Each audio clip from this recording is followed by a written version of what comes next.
Good morning everyone, সবাই কেমন আছো? আশা করি ভালো আছো। আমিও ভালো আছি। পুতুল দেব ব্লগে নতুন একটা ভিডিওতে তোমাদের অনেক অনেক স্বাগত। অনেক দিন পরে, মানে গত 3-4 দিন পরে আজকে এরকম সামনাসামনি ভিডিও করছি। তো কয়েকদিন বিয়ের রেস কাটলো, মানে কাটলো বলতে এখন ঘোরটা কাটেন। সেই বলে না, 7 পাক যদি দেখো তাহলে 7 দিন ওই ঘোর থাকে। তো আমারও একই অবস্থা। দেখো, কানেও কিছু নেই, গলার রেসটা ভেঙে গেছে। বিয়ের সময় আমি তাড়াহুড়ো করে অন্য একটা চেন পরবো বলে এসটা খুলতে গেছি, ভেঙে গেছে। এস বলতে ওই লকটাকেই বোঝাচ্ছি। তো আমি ওটা এসের মতো থাকে বলে এস বলছি। তোমরা কি বলো একটু কমেন্টে জানিও তো।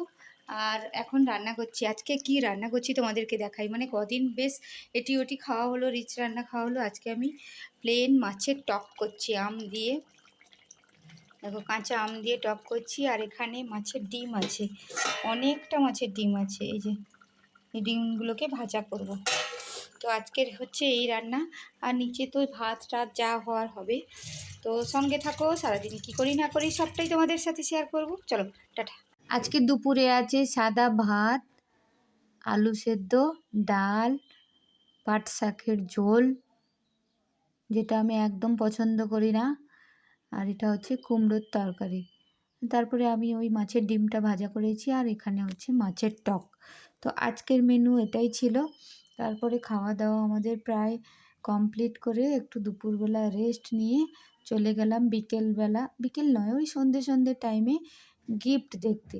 এই যে দেখো, নতুন বউ, মানে তাড়াহুড়ো করে একটা গিফট খোলার যে এক্সাইটমেন্টটা থাকে, সেটা তো নতুন বউর চোখে তোমরা দেখতেই পাচ্ছ। কারণ গিফট খুললেই সত্যি সবার মধ্যে বেশ আনন্দ আনন্দ লাগে, আমার ক্ষেত্রে হোক আর তোমার ক্ষেত্রে হোক। যাই হোক, এখানে অনেকেই আছি। আমি, তারপরে ওর শ্বশুরমশাই, শাশুড়ি মা, তারপরে হাজব্যান্ড, মানে নতুন হাজব্যান্ড, তারপরে একটা কাকিমা, তারপরে একটা ননদ, অনেকেই আছি। এখানে অনেক গিফট তাড়াহুড়ো করে খোলা হচ্ছে, ওই জন্য আমি ভালো করে তুলতে পারছি না। এটা হচ্ছে ননস্টিকের একটা কড়াই, ও যেটা খুলছে খুব কষ্ট করে। এই যে ননস্টিকের কড়াইটা। তারপরে দুটো প্রেসার কুকার পড়েছে। আর অনেকগুলো শাড়ি পড়েছে, অনেকগুলো বলতে প্রায় 40টা মতো শাড়ি পড়েছে। শাড়িগুলো সবগুলোই দেখতে সুন্দর বেশ। আর বেশ সবার পছন্দ হয়েছে। তো আর এটা কি ছিল, এটা খুলছে, দেখে নি তাহলে এটা কি আছে। তো ফটাফট, ও তো কাগজপত্র ছেড়ে, আচ্ছা শাড়ি, এটাও একটা শাড়ি। বললাম না, প্রচুর শাড়ি পেয়েছে। মোটামুটি এখন 2-3 বছর ওকে শাড়ি কিনতে হবে না। ওই শাড়িগুলো পরে শেষ করতে পারবে না। তাছাড়া এখনকার মেয়েরা তো শাড়ি কমই পরে। আর এটা হচ্ছে ওই যে পাশে বসে আছে ওটা হচ্ছে কাকিমা। আর ডান দিকে যে বসে আছে ওটা হচ্ছে ননদ। মানে বাড়ির একমাত্র ননদ বলতে এই আছে।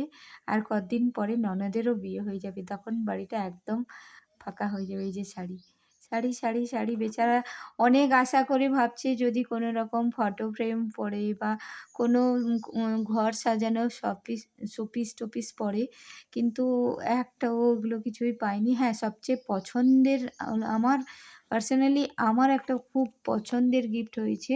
সেটা হচ্ছে ঠাকুরের বাসন, একটা প্যাকেটের মধ্যে। এবার প্যাকেটটা ছিল চপারের প্যাকেট। ওই প্যাকেটটার মধ্যে ছিল একটা প্রদীপ, একটা ধূপদানি, একটা ঘটি, আর একটা সেই পঞ্চপল্লবের যে আম পল্লবটা ওটা, আরও আরও বাসন টাসন কিছু ছিল। ওইটা আমার ভীষণ পছন্দ হয়েছে, মানে ঠাকুরের জিনিসপত্র।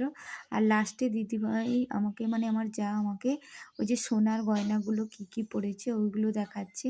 ওগুলো আমি বসে, মানে একটা একটা করে প্যাকেট খুলে খুলে দেখছি।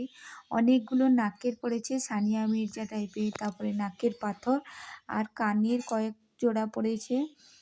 আর আর আর কি পড়েছে, আর কানের আর নাকের বেশি পড়েছে গিফটে। আর টাকা পড়েছে। হ্যাঁ, আরেকটা বলতে ভুলে গেছিলাম, অনেকগুলো কাঁসার বাসন পড়েছে, মানে থালা পড়েছে, যেগুলো দিদি তো বলছে বেশ ভালোই হলো, লোকজন কুটুম্ব এলে সবাইকে আমি কাঁসার থালাতে খেতে দেবো। মানে কাঁসার থালাগুলো দিদির বেশ পছন্দ হয়েছে, দেখে বোঝা যাচ্ছে। আর কানেরগুলো ছোট ছোট। এখন যা সোনার দাম, কে সোনা দেবে ভাই। তো যাই হোক, মোটামুটি ভালোই লাগলো গিফট টিফটগুলো।